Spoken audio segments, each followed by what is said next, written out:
Bom, hoje a gente vai falar um pouquinho sobre as tragédias por conta das chuvas de verão no Rio de 2020. Eu vou falar um pouquinho sobre as causas. Bom, a ausência de variação de temperatura no Oceano Atlântico e o aquecimento global explicam as fortes chuvas que atingiram a região sudeste do Brasil em fevereiro de 2020, segundo alguns especialistas. O Rio de Janeiro apresentou índices de precipitações acima da média histórica. O Rio teve o maior índice no mês desde 1996. Alguns fatores que explicam isso é que o ar quente e úmido vindo da Amazônia gerou nuvens carregadas no sudeste, na região serrana do Rio.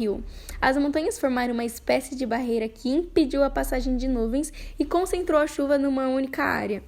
Somente em Nova Friburgo, onde a chuva foi mais intensa, em 12 dias, o volume foi 84% a mais do que o previsto para todo o mês de janeiro. A água da chuva foi responsável por dois fenômenos distintos. Primeiro, a cheia nas nascentes dos rios, no alto das montanhas, que causou as enchentes, e o sistema de drenagem dos municípios era obsoleto e não conseguiu escoar as águas. E o mais grave, os deslizamentos. Os solos das encostas é constituído por uma camada fina de terra e vegetação sob a rocha. Quando fica encharcado, se descola da montanha, descendo feito uma avalanche. A grande inclinação das montanhas fez com que o deslizamento atingisse até 150 km por hora, o que fez com que aumentasse a potência de destruição. Boa parte das mortes poderia ter sido evitadas com políticas públicas. Durante décadas, os governos foram omissos quando não estimularam os loteamentos em áreas de risco permanente. Na Rota da Lama, que desceu das encostas, havia dezenas de imóveis, desde favelas até hotéis e casas de alto padrão. Segundo o meteorologista César Soares, o aumento de chuvas na região pode ser explicado pela falta de variações de temperatura no oceano. Essas alterações teriam afastado frentes às frias que causam concentração de tempestades, explica ele. Abre aspas. As frentes frias vêm, provocam as chuvas, porque o verão é uma estação naturalmente chuvosa, e depois se afastam para o alto mar. Sem as variações de temperatura, elas ficaram mais paradas na costa do sudeste de maneira geral e provocaram chuva por um período maior. Fecha aspas, diz o meteorologista.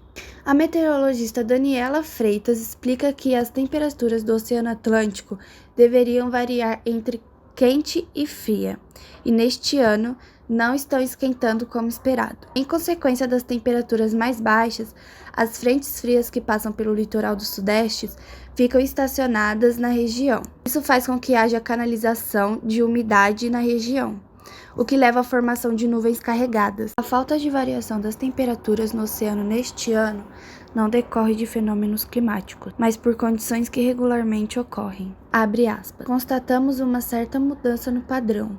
Não é tanto um aumento nas chuvas. Na verdade, é mais tempo sem chuva, mas com uma intensidade maior quando acontece.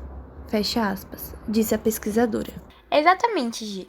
E o motivo das chuvas é a soma de vários fatores, como, por exemplo, a intensificação de ventos em médios níveis da atmosfera, formação de dois sistemas de baixa pressão e também a formação de um sistema de alta pressão no Oceano Atlântico. Para a cientista Márcia Zilli, que estuda o padrão das chuvas na região sudeste, com base em dados nos últimos 70 anos, o aquecimento global também é um dos fatores.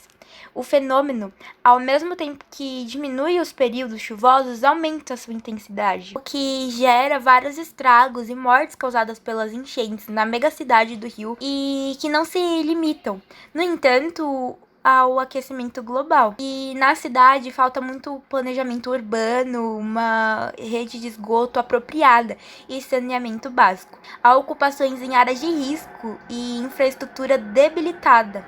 Enfim, problemas inerentes a um país que sofre com uma desigualdade social, uma concentração de renda, onde o povo fica mais vulnerável aos efeitos das mudanças climáticas. O que compete aos governantes municipais a regulamentar e fiscalizar o uso do solo, com o objetivo de impedir a construção de moradias nas costas e zonas de risco. Já os governos estaduais e federais precisam investir em programas preventivos e encontrar soluções menos burocráticas para garantir que o recurso que recursos cheguem até as grandes cidades. O aquecimento global está sim por trás das mudanças climáticas e explicam os contrastes de seca e enchentes em várias partes do mundo.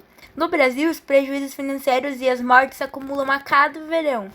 Bom, agora eu vou começar falando algumas reportagens de chuvas que caíram na região serrana do Rio de Janeiro. Essas chuvas provocaram o pior deslizamento da história do Brasil. Até o último dia, de 18 de janeiro, logo assim no comecinho do ano, o número de mortos chegavam a 710 em 4 cidades. Outras 7.780 pessoas estão desalojadas, morando em casa de vizinhos ou familiares, e 6.050 desabrigadas. Um total de 207 estão desaparecidas. Também tem algumas reportagens que falam que o mês de fevereiro foi o mês mais chuvoso do Rio de Janeiro em 24 anos.